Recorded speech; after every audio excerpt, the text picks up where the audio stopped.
Wednesday, live. It may be a snow day, but we're not taking the day off. We're the remote goats, and you know what's up. Appreciate everybody joining us. Make sure you hit that like button, hit that subscribe button. Got a great show for you today.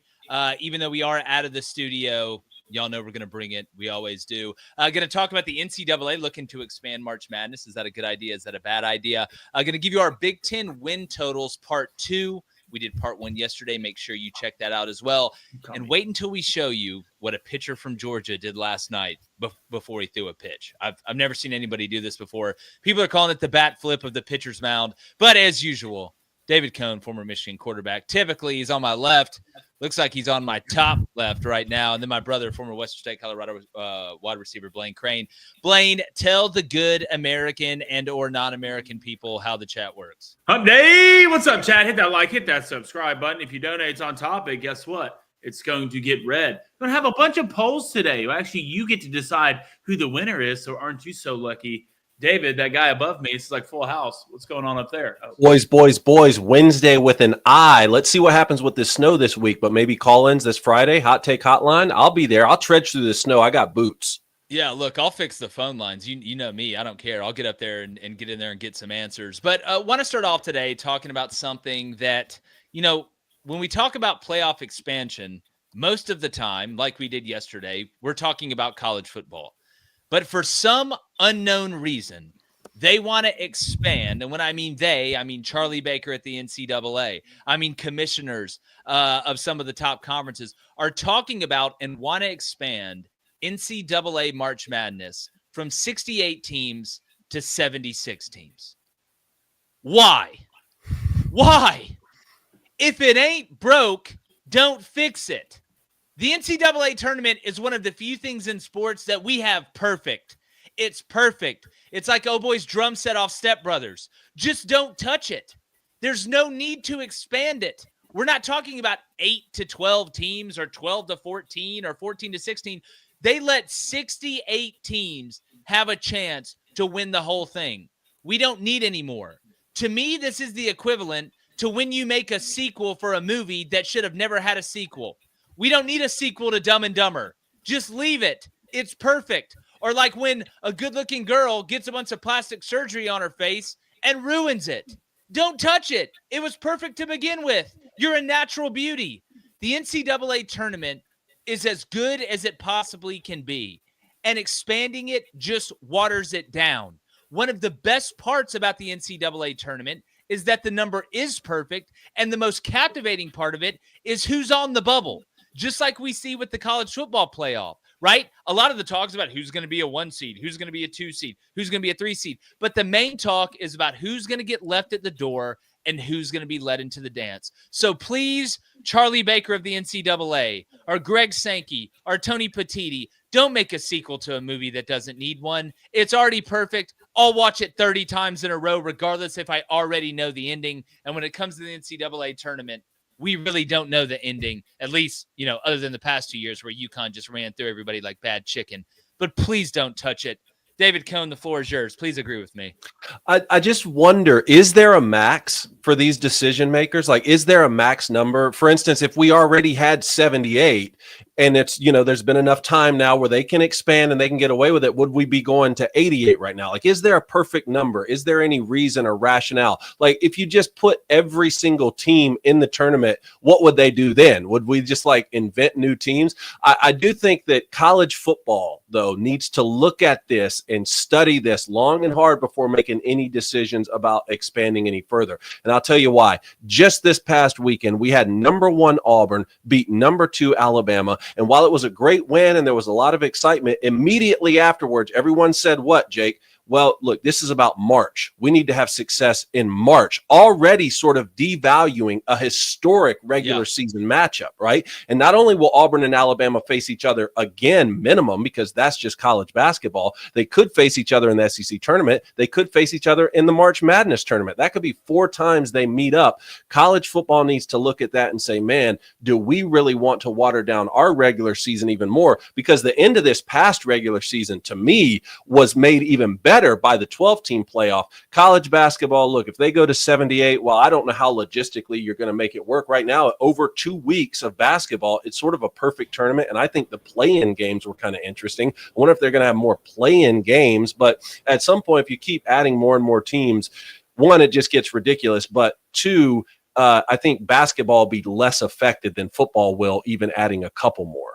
Yeah, and what's to stop them from going even further and saying, you know what? Well, we're going to make automatic qualifiers for each of the best conferences too, right? So you're at least going to get this amount of teams in because it does fluctuate year by year. I mean, the SEC could possibly get 13 teams in. But what happens if they're like, you know what? Well, the SEC, you're guaranteed 8. The ACC, you're guaranteed 8. The Big Ten, you're guaranteed 8 or whatever. Just don't touch it. Some things are just not meant to be fixed if it is not broken. We're inventing problems. Blaine, it's like the Munchausen of sports.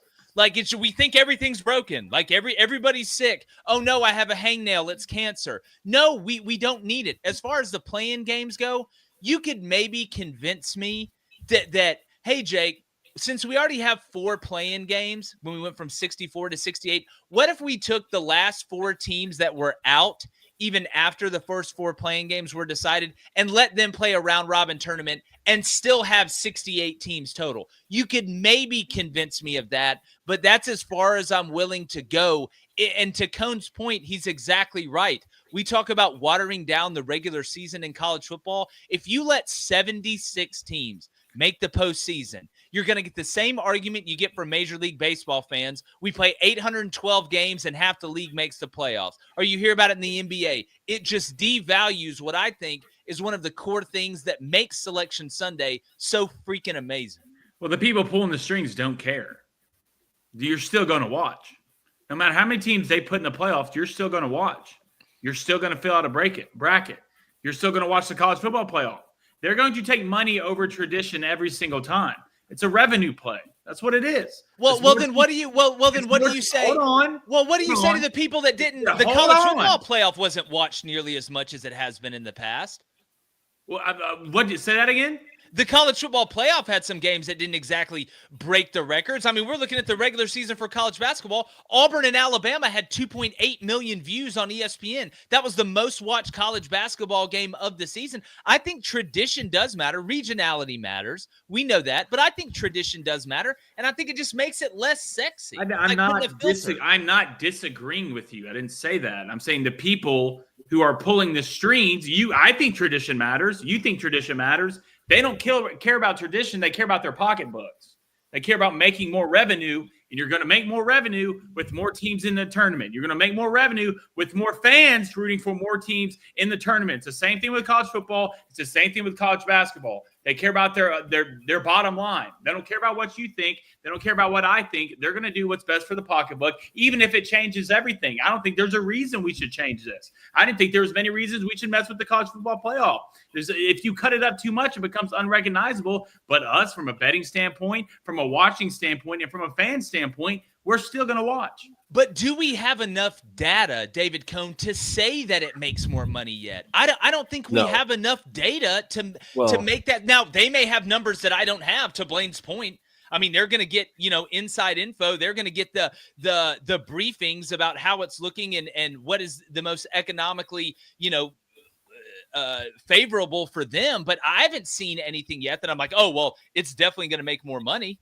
Yeah, well, it definitely will right now. Like to Blaine's point about the pocketbook, like the immediate pocketbook, like the decision makers will make more money. And this is sort of what we were talking about with the powers that be in college football as well. It's like, who's truly looking after the long-term interest of the sport, not just some older guys who can get paid big right now by using college basketball or college football as a vehicle. I mean, I got some great advice one time from a business owner who said, look, I can mark my product up 200% on a customer and I can make a big payday tomorrow if I really want to. There's a couple guys who would pay it, or I can charge a fair price and have a customer for the next 30 years and make my living like that. And I just don't know if there's anyone who's actually looking at the long-term effects that are going to be had on the sport. Another thing is, like, take the PGA Tour, for example, right? Like, built on traditions, much like college football is, and to a certain extent college basketball. There's 4 majors, and the PGA Tour can try as much as they want to make a 5th major major or a 6 major or make these tournaments more important. But if all of a sudden you had 12 majors instead of 4, they're not as important. And the people, sure, like people would watch them this year, and whoever installs that would get a lot of TV revenue. I'm just wondering, in 20 years, is anyone even watching the Masters or the PGA Championship anymore? Because now you have 12 different majors. Yeah, and in the comments and in the chat, does anybody out there agree with expanding it? I want to hear the argument, not financial, because you're not the one making the money, right? As a fan of the sport, you're the one that's probably going to have to spend more money to be able to go watch some of these games if the college football playoff gets expanded even more, or this, that, and the other, and we add more games. Who in there actually agrees with expanding the NCAA basketball tournament, with adding more teams to March Madness? That's what I want to know. I want to know that argument from somebody that's not getting money with adding these games and teams. And when are they talking about implementing this? 2026. At the same year that apparently the college football playoff is going to expand to 14 or 16. So if that's the year of the expansion, God knows what Putin's going to do. Yeah. Only the cool kids pee their pants. I guess that's what the NCAA well, if that's considered cool, call me Miles Davis. All right, chat. Remember, if you hit that like, hit that subscribe button. If you donate on topic, it will get read. Let's start out with a $5 donation from Keep It 68. He says, at what point does it stop being special if half the country makes a tournament doesn't even mean anything anymore? Well, it's like the chick in college that hooks up with everybody. If you're the 9th guy, it's not as cool as if you were the first. I don't know a better way to explain it. It just devalues it, right? I mean, if you devalue the product at the end of the day by changing something in the back end or whatever, then it's going to make it less special. Still to this day, Auburn's been good for a while. I'll give you an example. With Bruce Pearl, Auburn, it used to be, I used to pray we'd make the NIT. Just the NIT. Not even the NCAA tournament. But now, even still with Auburn having gone to a Final Four and making the NCAA tournament every year and winning conference championships, when they get their name called on Selection Sunday, it still hits me the same way. And that's the best way that I can explain it, because I do think it devalues it, and I do think it makes it less special. Let's go to a $5 donation from the Qual. Appreciate it. He says, do we really need to water down the best postseason event in sports? If it ain't broke, don't fix it. That's what I'm saying. It's like these people have sports postseason Munchausen. I'm going to coin that term. If you don't know what Munchausen is, it's when you think you're sick or you got a disease all the time and you go to the doctor and every little thing you think it's the worst. So it's like when you WebMD something that hurts, every time you look, you're going to die like in like a week. That's what it seems like these people, like the clock ticks when it comes to the postseason. At least college football had a problem they were trying to solve where, all right, we have a regional sport across the country and we're claiming that a team was the national champion, even though no one really got to play each other. And we have multiple undefeated teams and, decade after decade of that. So what if we have a tournament at the end to actually crown a national champion, or at first the BCS, but then the 14 playoff? College basketball, I'm just wondering, with the 64 teams and you got the 4 play-ins, so you're at 68. Has anyone even thought at all about how adding another 10 or dozen or however many teams affects who the champion is going to be? There's no problem to solve here. I can't even with a straight face hear these people explain why they're doing it other than just television revenue. Yeah, well, that's got to be the only reason, right? I mean, Cone, Blaine, we have the NIT. Hell, we have the CBI. And then the CIT, we got 8 different tournaments that have now. Obviously, the NCAA tournament is the granddaddy of them all, but it's not like nobody else has a chance to play in the postseason. And in the NIT, you get to host games, right? It's amazing to me. But all right, one more, Blaine, then we're going to move. $1.99 donation from the super fan. Appreciate it. Says, doesn't this just mean more buzzer beaters, more upsets, and more madness? You can give that to me any day of the week. See, there's an argument for that. I understand what you're saying, but to me, this goes back to devaluing it, because is it really madness when you let everybody in? That's the whole point. Yeah. I'm not saying the games will be bad or that I'll watch them, obviously, but if you take away the value of making the tournament, are what it takes to make the tournament. And here's the cool part to me. Some of these teams that went on runs, like I was watching Oral Roberts highlights the other day when they had like O'Banner and like a couple of these other guys and Abe Smith and those, they had to win their conference tournament to get in. Like if they didn't win their conference tournament in their smaller conference, they wouldn't have gotten in. It is a strategic mistake, I think, regardless of how good the extra games that are added, if you just let everybody in, basically, because it's going to hurt what I think. I think college basketball is a top 3 regular season in all of sports. But to Cone's point, you're searching for a problem. Or maybe a better way to put it is you're searching for extra revenue when you really don't need it. And I don't think the risk is worth the reward of doing this. That's what I think at the end of the day. But speaking about risk, all right, I want to talk to the men for a second. All right, and I want to tell you about something that separates the men from the boys. And I'm not, just talking about the gridiron. I'm talking about your health. In football and basketball, we have our offensive player of the game, our defensive player of the game. But today I want to introduce a new category, the responsible man of the game. And what is the responsible man? Well, it's an Emerson multivitamin that is packed with 33 key ingredients that support your immune system, sharpen your brain, and keep your heart and muscles strong. So you can be the responsible man of the game, and it still matters if they keep 68 teams in the tournament. You could be one of those 68, but you got to be a responsible man. And here's the kicker. Responsible Man's a Daily Wire Ventures company. So these vitamins are made right here in the good old USA. No cheap imports, no outsourcing, just good old American quality, kind of like the football and basketball that we have. And right now you can take advantage of Responsible Man's sale and get 50% off your first shipment when you head over to responsibleman.com. You use code BOOSTER at checkout, but hurry, this deal won't last long. And remember, gentlemen, a strong America needs strong men, and strong men start with Responsible Man. That's responsibleman.com. Use that code BOOSTER for 50% off. All right, Coney, what do we got?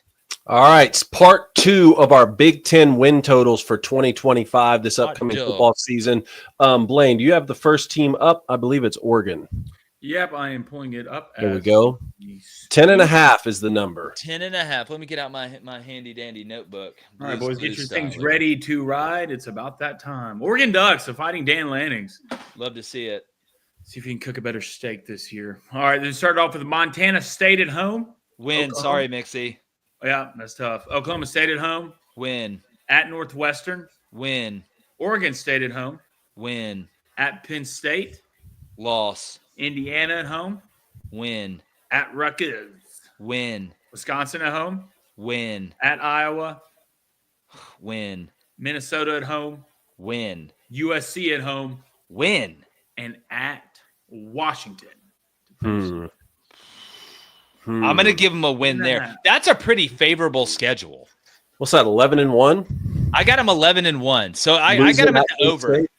Yeah, I got them losing at Penn State. I mean, you get USC at home. I know Jaden Mayava is going to be the quarterback there. I'm interested to see how that works with Lincoln. I just still don't trust them. You're talking about USC from a full-throated standpoint. That game at Washington at the end of the year, that I'm telling you, this Washington quarterback, I talked about it yesterday. I think he can do some things. But give me 11-1.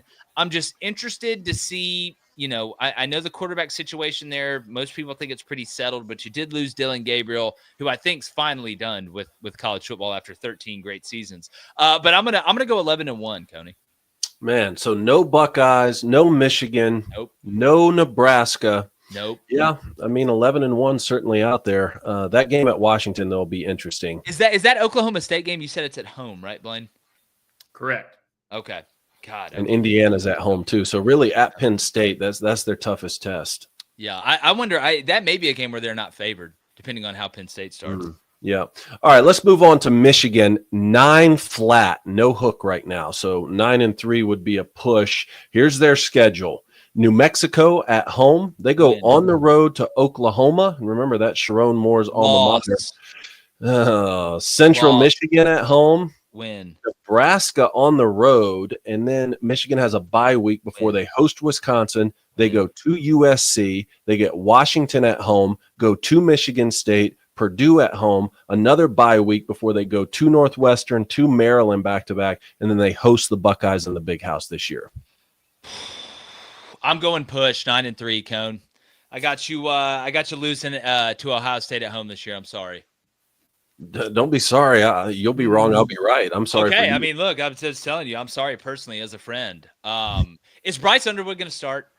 I mean, right now, just your gut. I've been talking about this with Steve Dace a lot. I think he's going to start. I wouldn't be surprised if the transfer kid comes in and maybe gets through the first couple weeks because, again, at Oklahoma, that's Sherrone Moore's alma mater. Like, he's going to play the best guy. 13 million or 15 million or 20 million or whatever out the window when it's like comes time to go win a game at Oklahoma. I just think at some point this season, Bryce Underwood is going to be the starting quarterback, and that could be right out of the gate snap number one if he truly wins the competition in camp. Well, Blaine, if it's me and you're going to start that freshman, you better start his ass at home to get him warmed up week one. I don't think your best course of action is to start him at Oklahoma in a year where Brent Venables has to have it. I mean, that game for Oklahoma is going to be massive off the rip for his future there, because after this past season, regardless if you like Brent Venables or you don't, they need to make something shake after watching Texas do what they did. Yeah, I would be surprised if Bryce Underwood's not at starting quarterback at their first game. I think looks like 12-0 to me, boys. I don't know. I mean, he's their I'm future. shocked. He's their future. I'd rather him start him early. I'd rather put that club in his hand early. Yeah, I'm the same way. All right, let's All get right, to next Iowa. up, guys, I believe we have Iowa. Are you ready for this? Yeah. All right, you have Albany at home. Win. Then you're on the road at Iowa State. Loss. UMass at home. Win. At Rutgers. Loss. Indiana at home. Win. At Wisconsin. Win. Penn State at home. Loss. Minnesota at home. Win. Oregon at home. Loss. At USC. Loss. Michigan State at home. Oh, Cone, what do you think about that game? What do you think about Jonathan Smith year two with Aiden Childs at quarterback? What do you think? He looks frozen. Either that or he's thinking really, really, really hard, and I respect both of them. What do you think, Jake? I don't know if I trust Childs to not, because like Iowa. I like the under, first of all. Whatever the number is going to be, I like the under. Well, it's just that game for me. I don't trust Iowa offensively. Shocker there. I know everybody's going to probably agree with that. But I feel like Childs, who turned the ball over too much, it's the way Iowa plays, they make you play really clean. If you play clean, you got a good chance to beat them. I just don't know. I'm going to go win there for Iowa. Okay, and let me make sure I'm not mistaken. You said that Iowa loses on the road at Rutgers? Yes. That's a bold strategy, Cotton. Let's see if that pays off for you. And then you end the year at Nebraska. So that over-under, the number for Iowa is 8 flat. I got them 7-5. I'm going to go under. I got them 7-5. That loss at Rutgers keeping them from getting to the 8. I just, until Iowa proves it to me on offense. I mean, Cade McNamara transfers over there, supposed to maybe fix it a little bit. They still look just as bad. I mean, maybe not as bad as what Petrus looked, but until I see it, Blaine, on offense, I know they're going to be good on defense. I know they're going to be pretty good on special teams. Yeah. I just don't trust that offense. They'll always have a couple. I'm sure they'll have a first-round corner that gets drafted. They'll have a running back that's a stud. Yeah, absolutely. All right, next up, we got Nebraska. Surprisingly, sitting at 7.5, you'd have thought it was been a little bit of a higher number here, at least maybe in the 8.5, 9 range. Just go through the schedule. A little sneaky one to start off, Cincinnati at home. I like a win there. Okay, Akron at home. Win. Houston Christian at home. God, I feel sorry for the Christians on that one, but it's an L, maybe a big one. Praise God. Michigan at home. Lost. Michigan State at home. Win. At Maryland. Win. At Minnesota. Win. Northwestern at home. The lights will be kept Win. on. USC at home. God, I got Nebraska at 8 already. That's a big sigh right there. That's that game. I cannot wait to not bet that game. Who do you got? I got Nebraska. Oh, really? Okay. At UCLA? Give me a loss. Woo! All right. At Penn State? Loss. Then you finish the year at Iowa at home. I'm going to go 9-3. Give me the over. I think it's a good year for Matt. Wow. Look, I like Dylan Raiola. Do I think the whole Patrick Mahomes cosplaying thing is kind of weird? It's weird. It is. It is a weird thing, but I think he is a talented player. Two things can be true at once. He's a good player, and the whole Patrick Mahomes. No, that's what it's I'm just a saying. But year. at the end of the day, he's going to be the one stepping on the field, throwing the ball, and making the decisions. And I'm not going to sit here and be like, oh, well, he wasn't the best freshman of all time, like some people thought after the Nebraska spring game. He's overrated or a bust. I'm going to say 9-3, and it's a good year for Matt Rule and them. Well, 9-3 without a spring game. I mean, hell, you'll take it. Let's go to Maryland. Under, don't care. I hate it for Mike Locksley. We're going through it. For our Maryland fans out there, damn it, we're going through it. All right, go ahead. 6.5. That's the number. Everyone's talking about it. All right, FAU. Started off at home.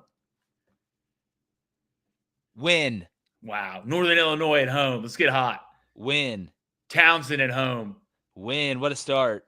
At Wisconsin. Loss. Washington at home. Loss. Nebraska at home. Loss. At UCLA.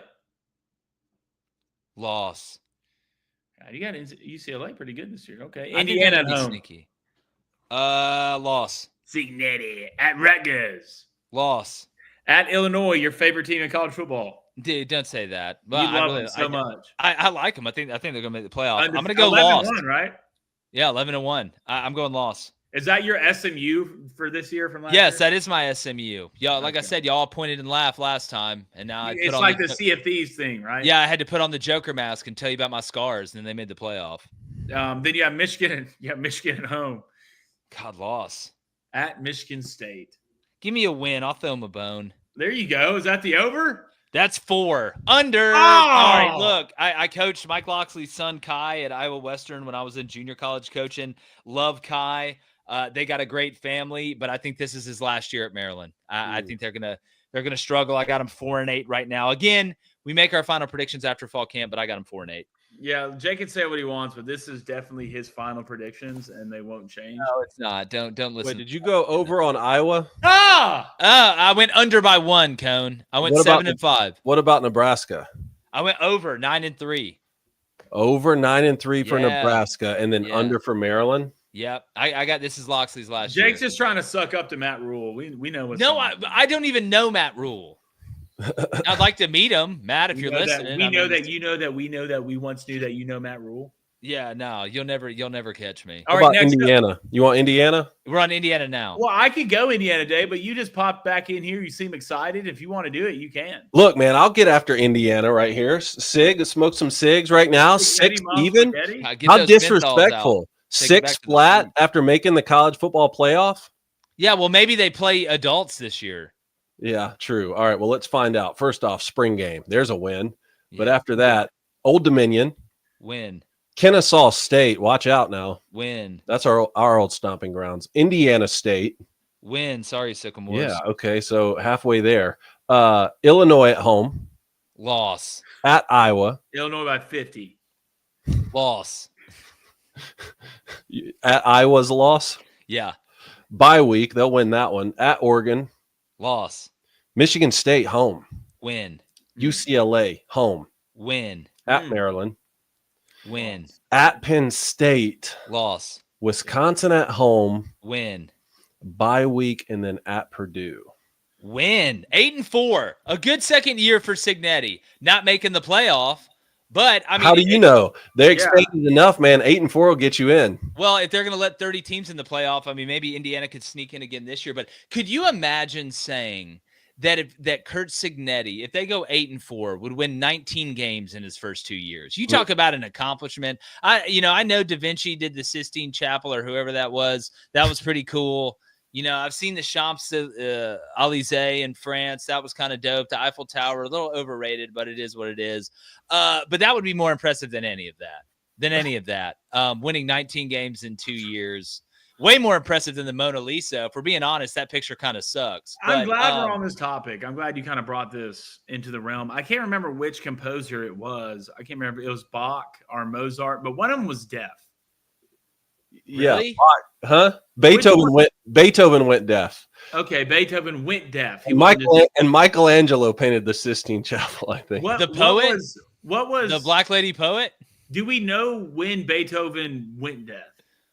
He was older. Here, hold on. He was older? Let me find out. No, I don't know. Because I saw something. There's no way Oh Boy wrote that music and was deaf at the same time. Well, if he went deaf, eventually I could maybe understand it. Yeah, But like, see. that's why you'll never convince me that Helen Keller was even a real person. Don't walk down this road with me. No, she was deaf and blind at the same time. I'm sorry. It's just, He began to experience hearing loss. Also, isn't the internet a great thing sometimes? it is. He began On to the experience line. hearing loss around the age of 28 in 1798. Okay. Which is like, he was the oldest guy in the village by then. Yeah. I mean, you lived 28 years and there was only like 4 songs. So By yeah, I can believe it. 1812, he was completely deaf. Yeah, I Yeah. wonder when he wrote he composed his best music, what age he was. Probably pretty young, I would think. I mean, 18 back then was like 35. So Yeah. I mean, it's probably pretty young in our realm. But anyways, good discussion, guys. I'm glad we were able to really nail that one look, down. that's the cool thing about being See, at look, home. you can learn how many games Indiana's going to win and when Beethoven went deaf. I mean, is this not the greatest show Where you ever? get that anywhere else. All right, Michigan State Spartans. We ready for this? All right. The number is Under. 4.5. Yeah. All right, starting off with Western Michigan at home, Win. Boston College at home, Okay, that one's a little tricky. I'm going to give them a win there. Youngstown State at home, I'm going to give them a win. The at Penguins. USC, Loss. at Nebraska, Loss. UCLA at home, Win. at Indiana, Loss. the Fighting David Cones at home. Loss. What? You're insane. I'm saying Michigan State's going to lose it. Oh, gotcha. Yeah. All Say, right, stop no, being whoa. so damn selfish, dog. Whoa, It's not relax, always about Tony. Michigan. All right, you guys were Put second on the gun list. away. Yeah. When you just happen to disappear. It keeps popping in and out here where I only get selected. I'm turning into okay, I'm yeah. turning into Beethoven in real time. Yeah. Well, I can't wait to So hear the next turn music you into write. Beethoven. I'm wearing your hat. All right, at Minnesota, I'll give him a win. Penn State at home, Loss. at Iowa, Loss. Maryland at home. Win. Is that it? That's it. How many is Got it. that? 6. They're going bowling, buddy. Maybe get some mayonnaise poured all over Jonathan Smith. 6-6 for Michigan State, huh? How would Michigan State fans feel about 6-6? I don't know. How do you think Okay. Aiden Fowles is going to play this season? I just like the turnovers scare me. I still don't trust him as a thrower.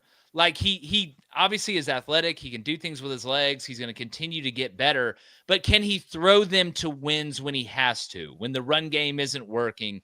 I like Jonathan Smith as a quarterback coach. I just don't see it.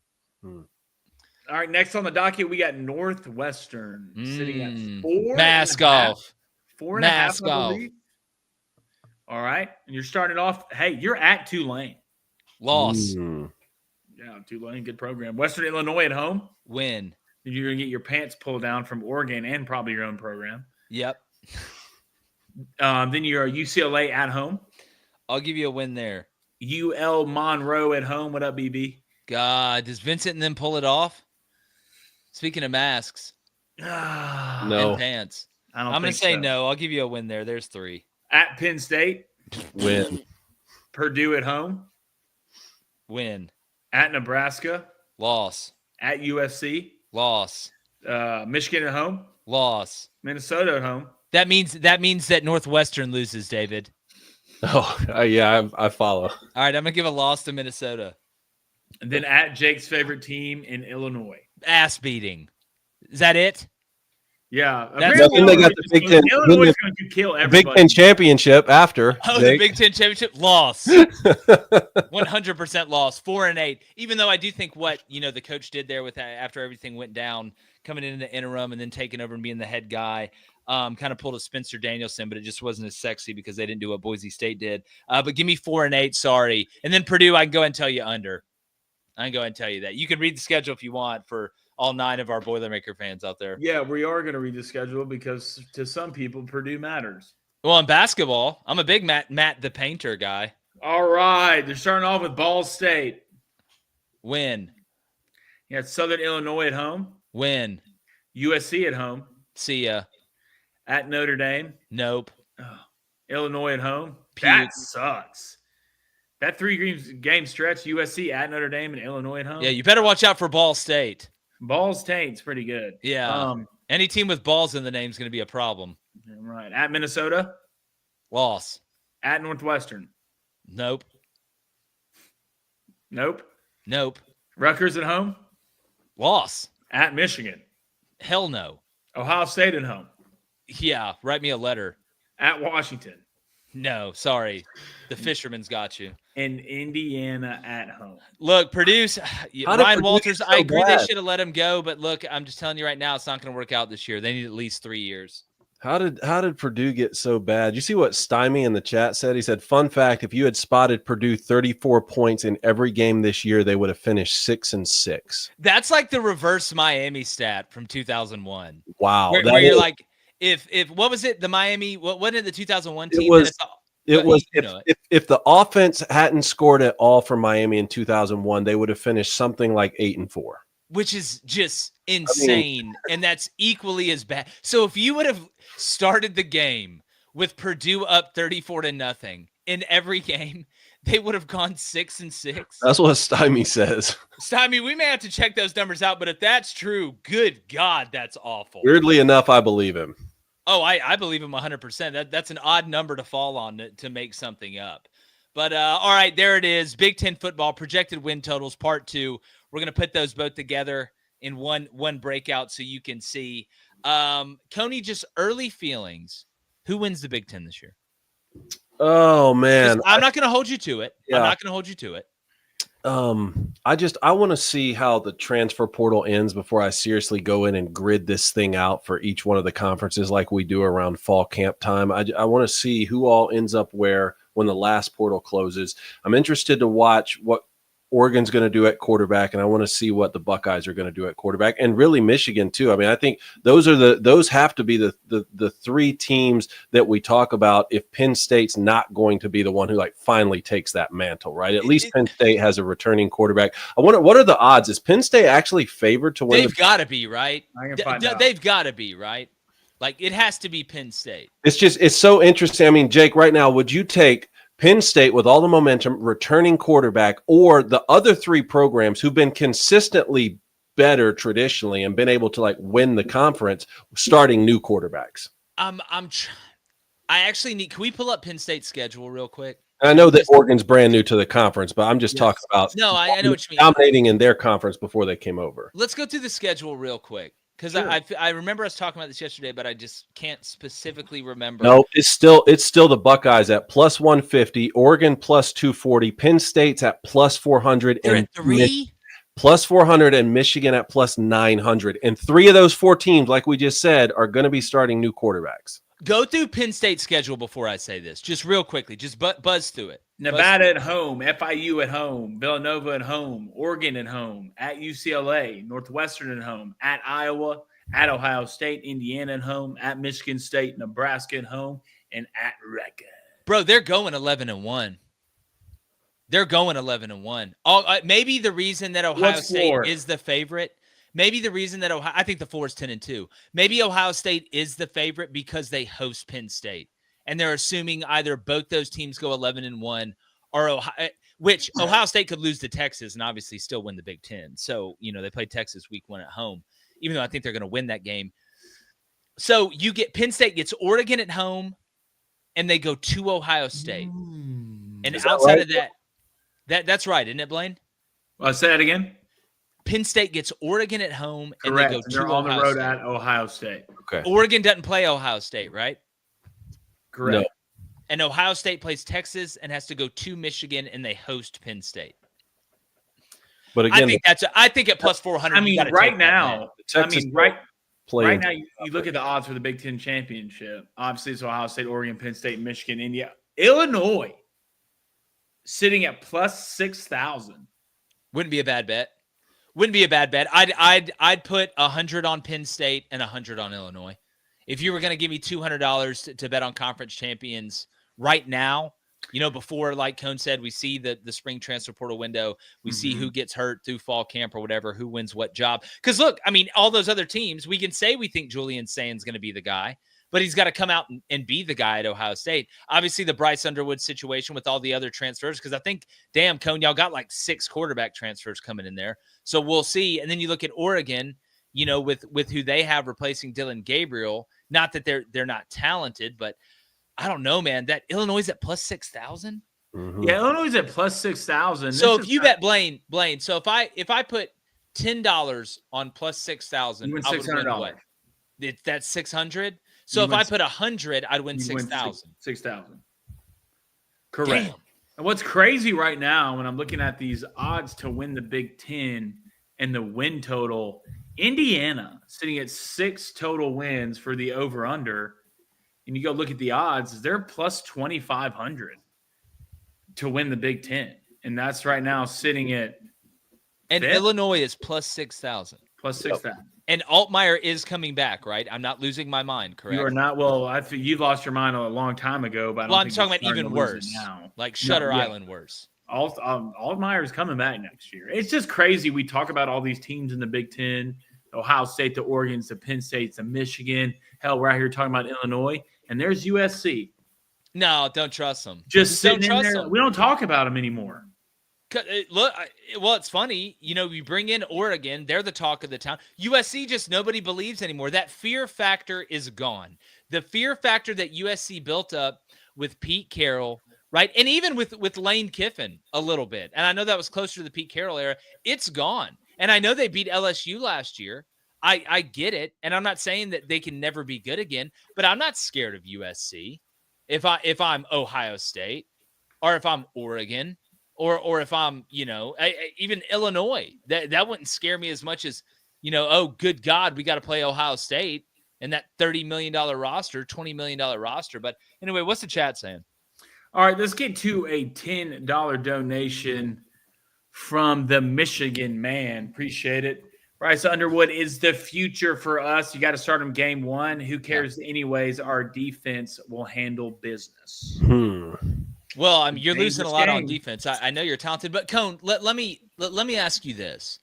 Let's say that Bryce Underwood and another guy are neck and neck, and the other guy's a little bit better, just a little bit better right now in this frame of time.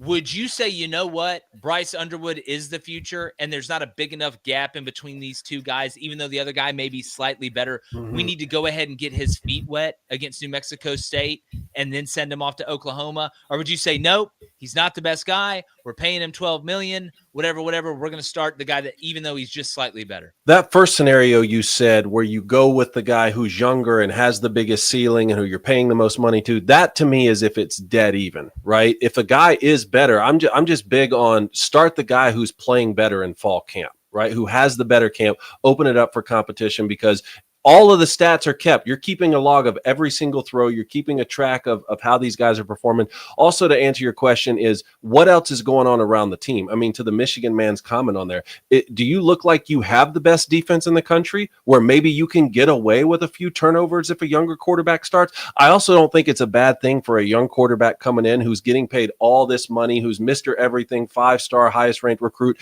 to face a little adversity and to have to beat out a guy if a fifth-year senior is slightly better than him. That's not a bad thing either. But if it's even, or if Bryce Underwood's better, like, he's going to be the starting quarterback at some point in this season. I think. And as a head coach, you give yourself a little grace by starting the young guy if he goes in there and struggles a little bit. People are like, oh, just give him a chance, as opposed to some older guy you brought in who you're like, no, now you're just wasting Bryce Underwood's time as he waits. This is why Oklahoma week 2 is so big, though. This isn't like traditional Michigan schedules where you have 3 MAC teams in a row and you can get away with mistakes. Like, Sharon Moore doesn't want to go to Oklahoma and lose against his alma mater. He is going to play the best quarterback, man. All right. Okay, Blaine. Let's go to a $5 donation from the Hyping Hawkeye. What's up, brother? He says, guys finished 6-3 in the conference record last year. What steps do we need to take to contend for a Big Ten title in 2020? Well, it's funny because a lot of people act like Iowa's so far off, but you're really just missing one thing. I mean, and you don't even have to be the best offense, right? And this is why I compare Iowa. And Tennessee fans, just vibe with me for a second. I think there's kind of a correlation between Iowa football and Tennessee basketball, right? The offense, and I know Dalton Connect was a freak, right? We all know that, even though the Lakers tried to trade him. And you could say that Tennessee's better on offense in basketball than Iowa is on football. And I would agree with you, but I don't think it's by like leaps and bounds. The reason I make the comparison is you're so good on defense. You're so good on defense, like elite, like one of the best in the country, that your offense doesn't have to be the best offense in the country. It just needs to be pretty good.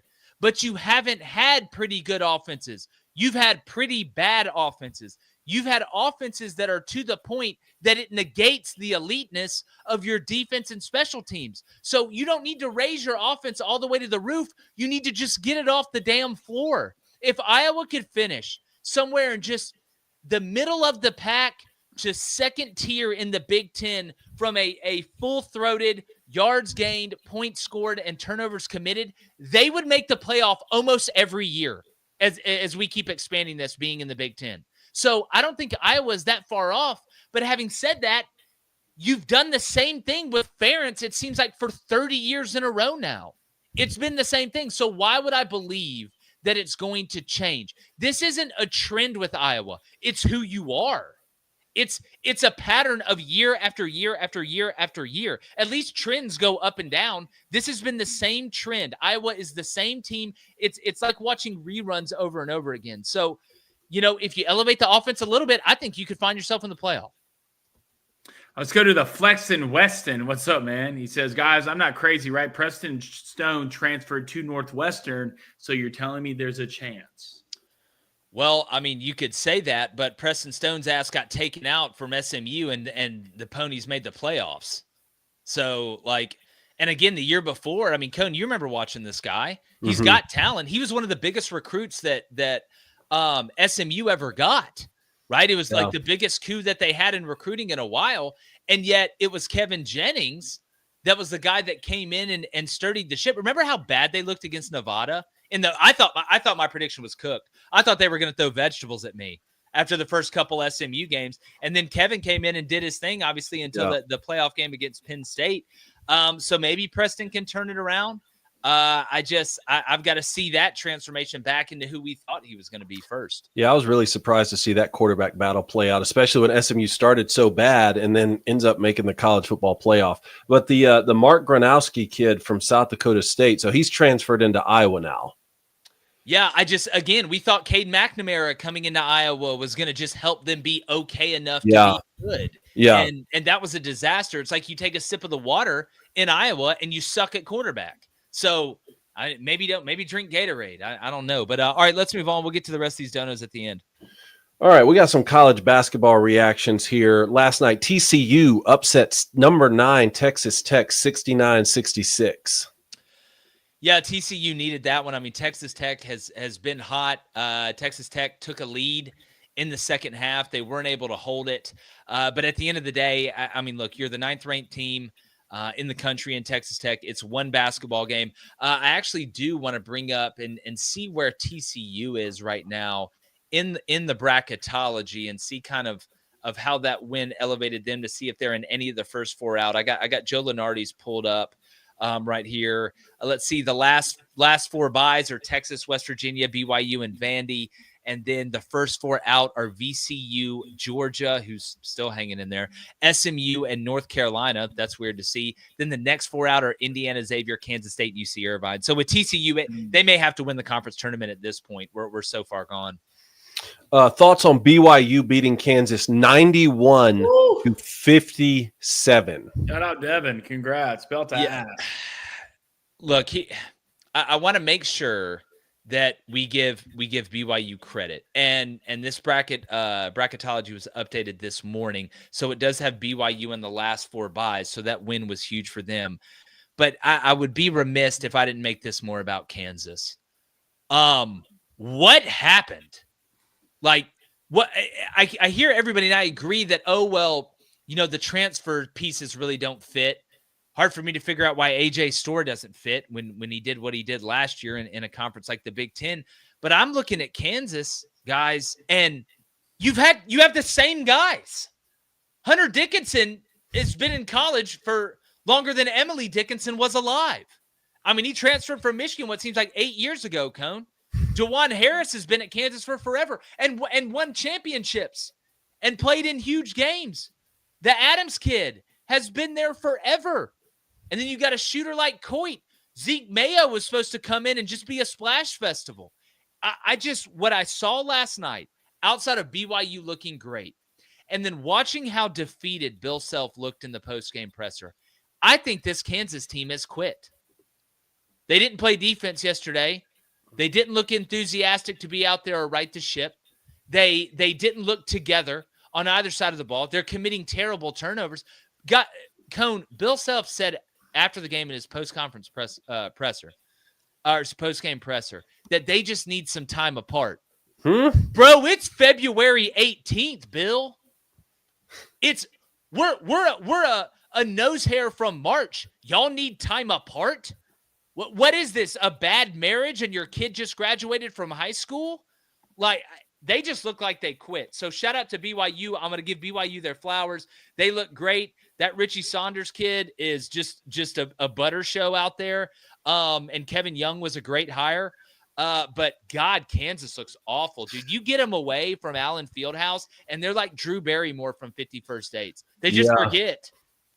Yeah, they've lost 5 of their last 8. Their last 1, 2, 3, 4 road games they've lost. It's just and Kansas State just took it to them. And I know they struggle playing at Kansas State, and I know it's a rivalry game, but God, what a bad performance last night, just all around. How about Mississippi State beating Texas A&M by 16? Well, that second half was the difference. I mean, I think A&M was up 1 at halftime, and the A&M was shooting the 3 well. I mean, Wilcher came out and hit his first 3 threes, then got fouled shooting another. The thing with the A&M that scares me is I feel like Wade Taylor, as much of a spark plug as he is, shoots them out of games. Like he's kind of like Caleb Love a little bit. When it's going great, he's electric. When it's not going great, he will cost you games. And that's what worries me about A&M in the tournament. But and Chris Jans and them needed this one. They're solidly in the NCAA tournament. I know they're ranked 21st overall. They were probably most likely going to be in, but this solidifies it to me, which kudos to him. He's getting them in the tournament again. But I want to ask y'all in the chat's opinion on this. You're a 2.5 point favorite in the game. Why do you storm the court? I don't. Loss, automatic loss. Like, yeah, if it was Greg Byrne. Our family loses. But if there should be a rule that if you're the favored team, you shouldn't storm the court or the field, right? Isn't that just like the etiquette of college sports, right? You don't do that. I don't know that just, and if A&M was number 1 and somehow you were still the favorite because they had some injuries or this, that, and the other, maybe I could understand it. But guys, A&M was 7 and you were a 2.5 point favorite. I thought that was too much. Weird. Next one up, Michigan State beating Purdue by 9. Purdue's lost 3 in a row. I just don't think their guards defensively can hang. You saw them have that problem against Auburn. Now they did beat Alabama, but Alabama was a little bit off that night, and Alabama's guards aren't huge. It just seems to me that this Purdue team offensively, they have to shoot it well to score a lot. Kaufman-Wren's a good player, but if Lawyer's not shooting well, if Braden Smith's not shooting well, then they struggle to score. I worry more about the defense on the perimeter and their ability to play without fouling when guards drive. I see an early exit for Purdue this year, maybe against a Cinderella team that has older, maybe bigger guards. All right, last one up. I want to see this Georgia pitcher video. I didn't watch this because I want to see it live.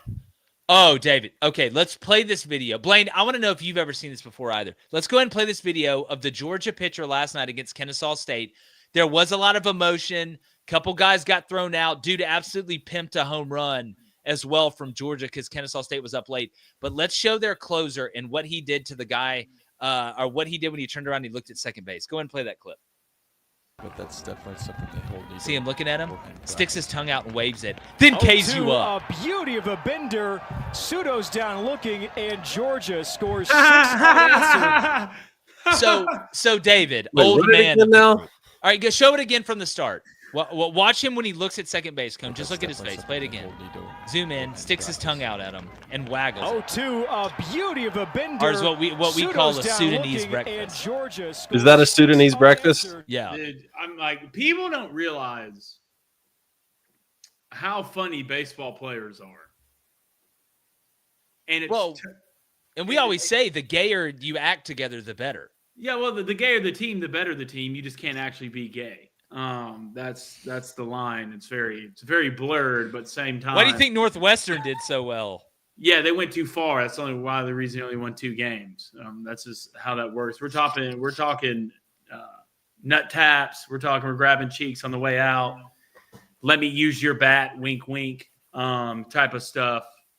But it's just like I guarantee you that kid is hilarious. I bet he's hilarious. I bet he's hilarious. I bet he's so like baseball underrated from a funny standpoint. Well, is it like Cone? So here's the way I'd look at it. If we're gonna think bat flip, that right there was the pitcher's version of the bat flip to me. Like that's kind of an equal thing. So if we're gonna be like, oh, he pimped that looked dope, or that looked cool, or they need to put that in MLB The Show, or even the Sammy Sosa hitting the home run and doing the 2 jumps and clicking his feet together, I'm okay with it. But here's the deal: you better strike him out, or he better get out. Because if I hit a tank after you do that, I am yelling at you, running around and touching each base, and I should not be thrown out for it. Like, what say you? I thought this kid was gonna like do a backflip or something on the mound, and then like. Is that an Asian joke? No, but that's funny. Yes, if that's funnier, then yes, that's what I meant. Okay. If it's not, then no, of course not. Oh, okay, Richie Incognito, calm down over there. I'm dying. If I was gonna make an Asian joke, I would have said something about like making sushi or something. I was thinking the same thing in my head. I'm talking about the way that the way that it was talked about. I thought he was going to do something like. Oh, so you didn't think the video was cool enough? It wasn't cool enough for you? I thought he was going to like run out of there like Wild Thing or something and like throw it 140 or something. You guarantee if I'm on second base and I'm on the other team, I'm laughing. I'm dying. I'm dying laughing. I'm dying. Even though we just lost. That's So the only 1,000 time I reserve games, the who right to cares? laugh after a loss. But anyway, I think Viola may make an appearance up here. Yeah. Before we Bye talk. bye. But Blaine, go ahead and read those donos, dog. You're so demanding. Do it now. It's I'm not demanding. Like it's just Blaine, pull up this schedule. Blaine, pull up this. Blaine, what's the donations? Well, Blaine, do make it. me a sandwich. It puts Do the your lotion on the skin. All right. If you donated today, guys, thank you so much. Really appreciate it on this side. Sorry about Jake. I know he has a lot of problems.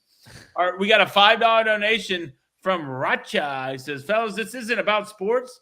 I thought I'd let you fellas know that Jimmy John's now toast sandwiches and it's gas. Wow. I tell you what. Are Jimmy John's trying to step it up? They may be, as maybe they heard the Maybe they're amount watching the show. of trash that Blaine has talked about Jimmy John's. I want him to be great. And they had to up their game. How do You know what? I may go now- get one after this to test it. It's How right do you down the road. just now be like, you know what? Maybe we should. How are you already successful in making a bunch of money before you say maybe we should toast Yeah, this? it's like Jimmy John's just found out about the Ford Pass. Yeah. They're like, wait, you can toast them? You can toast And they them. like it? Look, Jimmy How John's, does it I fit in want the you to be toaster? great. I want you to be in that discussion with Firehouse and Jersey Mike's. I mean, right now, public subs are better. Pub sub. I want to see Viola. She's right here. Look at this beautiful human that me and my wife created. Wow, what an angel. Hey, don't get sad. Don't say, hey, be What's up, happy. Baba? Hey, bye. Be happy. Oh, there's the Passy. Hey, bye. Greatest What's up, invention Gray? ever, swaddle and Passy. She waving? Hey, yeah, she's waving at y'all. She Gary. likes that Indiana over too. She told me before I came up here. Hey, I just baby. bought her an Auburn onesie. We're all excited. Yeah, shout out to my cousin. They just had their baby too. But sorry, Blaine, continue with the donations before you upset Viola. God, who cares about the donation? My niece is right there. All right, let's go to a $5 donation from Tanner. Appreciate it, Tanner. What's up, fellas? Enjoying the future win predictions. I want to parlay some, but can't find a sports book that allows it. Y'all know any books that do? I love you. Angel. Yeah, they should be all over the place. They What should be on books- DraftKings first of and all, Tanner, FanDuel, right? Tanner, where you live? Where you living? Yeah, at, where you stay at? Are we talking about it's legal or it's illegal? Because Blaine's got I an don't answer for know- both. Blaine, I don't know regardless, any- Blaine's I got don't an know answer any for both. books, like that are like off the books. You know what I'm saying? So just try to move somewhere where it's legal, and then we can get to it. Yeah, or just message Blaine after. Yeah, or just follow me at Crane_Blaine. Should be a message on X. We can figure something out. $20 donation from DC for Prez Business 101. Pigs get fed, hogs get slaughtered.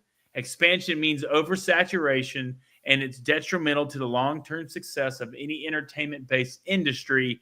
You got to leave them wanting more, not the other way around. I And love read that. I read that perfectly. Yeah, I love that. Now I want bacon. There you go. Let's go to a $5 donation from the Scar. What's up, man? He says, "Hey guys, is Ryan Day already on the hot seat?" Look, he should have got out while the getting was good. He should have, even if it's the Jags job, even if it's with the Jags. They hired goofy ass Liam Cohen, Ryan. They would have loved you. Duval. I'm just telling you, he loses to Dave. Michigan. It's all this honeymoon. Yeah, you won it. They don't care though, bro. Like that's why I said it. Remember that will end up being one of my best takes. Let's go to a $5 donation from the band. He says, "What's up, fellas? This also isn't about sports, but just remember, she didn't want Peter Parker. She wanted Spider-Man." I'm You good, bro? Yeah, look, I hope you're good. I'm trying to like decipher. You're what right that though. means, Like but that. you are right. You are right. She didn't. It's Kirsten Dunst too. Way overrated. She didn't want Peter Parker. She wanted Spider-Man. Way overrated. $5 donation from BC. He says, "Jake, take a good look into your webcam. Give me the answer that I'm looking for. Talk to me about an action figure auction." I'm still waiting to get an answer too. I've stared into many webcams and asked that same thing. I'm still waiting to get an answer, but when I do, you'll get one, and it does nothing to do with Peter Parker. $5 donation from the oil rigger. Appreciate it, man. Thank you. Says, "Guys, I got a question for you. Northwestern fan here. Congrats." Says, "I know our team is terrible and we've never really been good, but should I expect anything different coming this year?" Hey, Well, look, dog, first of all, we love you. Yeah. First off, you're a true fan. Let me say you're that. an absolute trooper. You're a true fan, bro. You're a true fan. And, just for you, I'm going to give you some hope. Yes. And I'm just going to leave it at that with great in-depth analysis. I do hate that I think it was that Barnheiser got hurt for Yale's basketball team. I think it was Barnheiser. That was tough because I actually liked Yale's basketball team. All right, last donation of the day, a $5 donation from Dave. Appreciate it, Dave. Let's just include every team and not just D1, shall we? Let's include community college teams, rec league pickup teams, and everybody else in the tournament. Who cares? What about Lady Ballers? Could we make it? We'd be men competing against men. I mean, yeah, that'd be better. I don't know if y'all saw, but apparently, I went and saw some. I believe it was, Sage Steele tweeted it.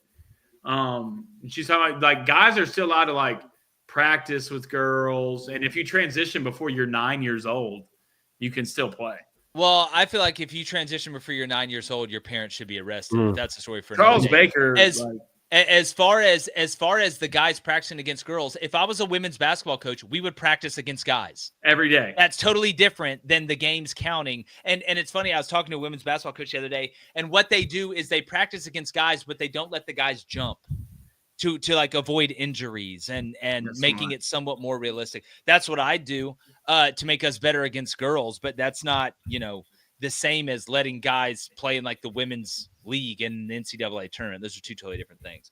But all right, any parting shots here, fellas? No, man. Good to see you. Stay warm. Yeah. Apparently an asteroid in 2032, it just went up from a percent standpoint of hitting Earth. It was at 0.5 and just went to 3.2. So y'all buckle up. Well, you said 2032? Yep. Look, do we need to Bruce Willis this thing? Look, I'm not going up there.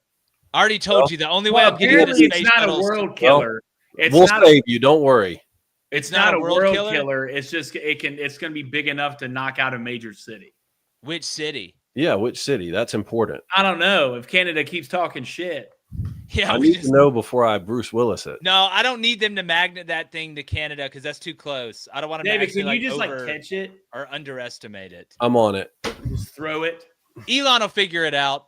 Elon will figure it out. All right, well, let's get to bets before we get out of here. All right, my bets first. 1-1 last night because Iowa State decided to win by 14 instead of 17. Florida just absolutely mopped up Oklahoma. I think Porter Moser's fired. But tonight, Alabama money line at Missouri. Same, but different, but still same. That's going off at plus 102. And then Arkansas, plus 15.5 at Auburn. Hope I'm wrong on that one. At minus 102. Let's just win by 11. That's what I got. All right, boys. I'm going to take St. John's minus 13.5, minus 110. I mean, if Rick P's going to give speeches like that, I'm down for it. And then how about the Auburn, Arkansas under 151.5, minus 110? I think there's going to be some good defense played in this game. Let's see. All right, 1-1 yesterday. Shout out Florida. I mean, Texas A&M. I don't know why I trusted guys who dress up in overalls and sing and dance for a living. That's on me. It won't happen again. This one will take. Give me Alabama plus 1.5. I don't think Alabama goes back-to-back losses. And give me Arkansas plus 16.5 because why not? All right, Ace, what do we got? He's going Bama money line right there with me. Got it at plus 105. And then Kentucky minus 5.5 tonight at home against Vandy. Sneaky. That's going off at minus 102. All right, we appreciate everybody. Like I said, we're snowed in, but that's not stopping us. Got some great locker room talk content for you guys tomorrow. Do not miss that. And then Friday, we'll see with the snow and the weather and the asteroid if we're going to be in the studio or not. 2 p.m. Central live. Come check us out. But, fellas, appreciate y'all as usual.